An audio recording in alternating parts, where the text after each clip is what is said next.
My dear friends, welcome to Rajashekhar classes on Applied Data Science with Python. This is lecture number 348. In this lecture, we will try to understand code example for naive-Bayes classification algorithm. So now let's see the code part for naive-Bayes.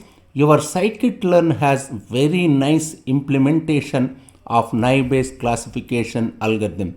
Actually, if you go to naive-Bayes module in scikit-learn, it gives you a detailed explanation of the naive-Bayes classification algorithm.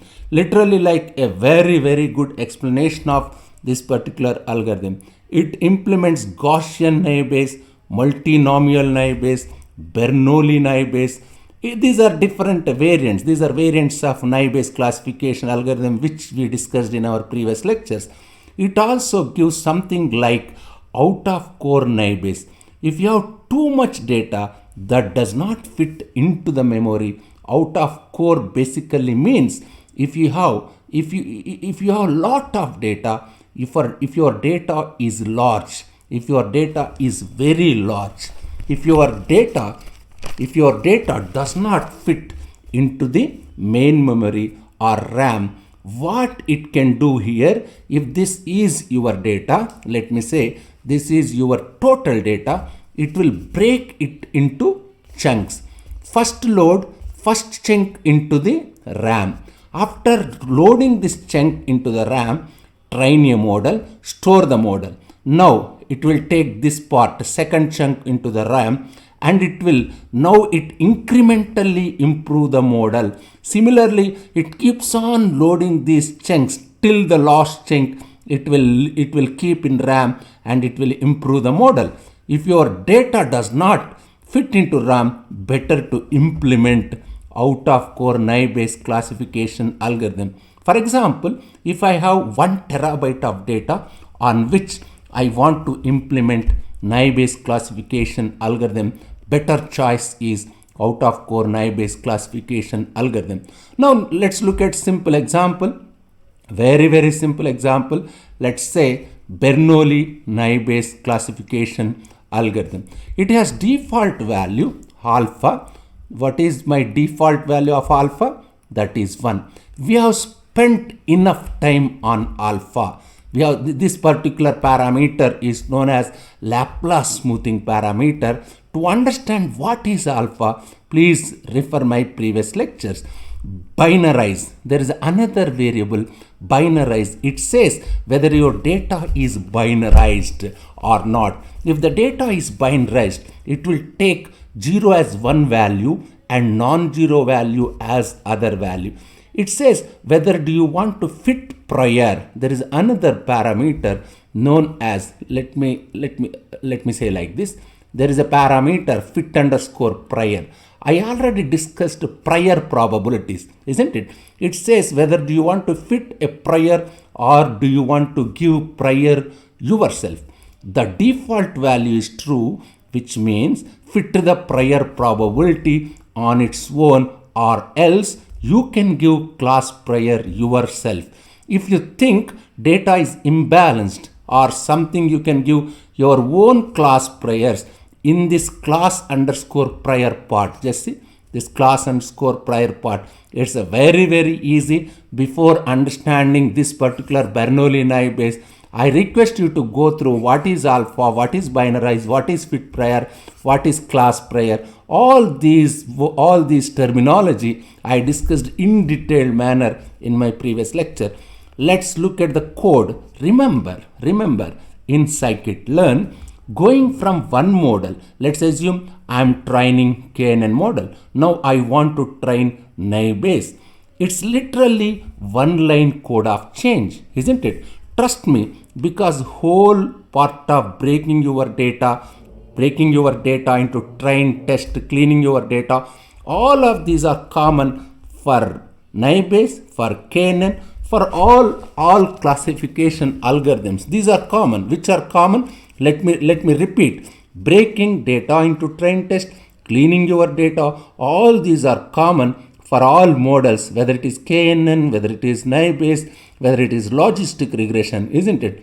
For any model, we have to do them. Now, if you have done all of it on trained data, now you want to train a model. It is simple to create a classifier with this.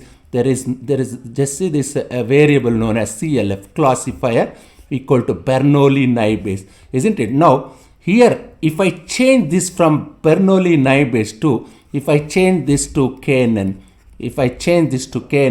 my model changes and the fit function remains same. I already discussed what is fit function when I discussed about this particular k nearest neighborhood algorithm.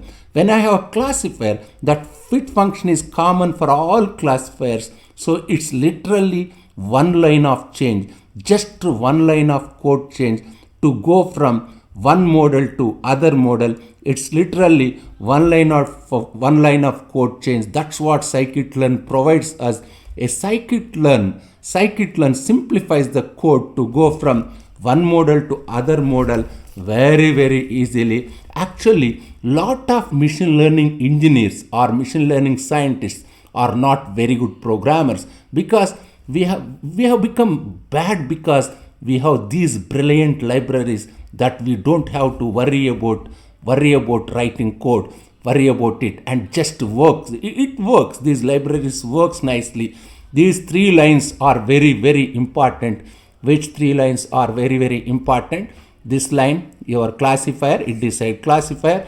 This line says my classifier is Bernoulli, isn't it? The fit function common for everything. That fit function I already discussed. This fit function I already discussed in k nearest neighborhood algorithm. Even there is function like predict, isn't it? This is common. Predict function is also common, which I discussed about in k nearest neighborhood algorithm also. Whether you use KNN, whether you use logistic regression, whether you use naive Bayes or anything, these lines remain same. Which lines remain same? You will have fit, you will have predict. These lines are same, isn't it? But in the case of Bernoulli, if I write KNN method or KNN function, that works as KNN classifier.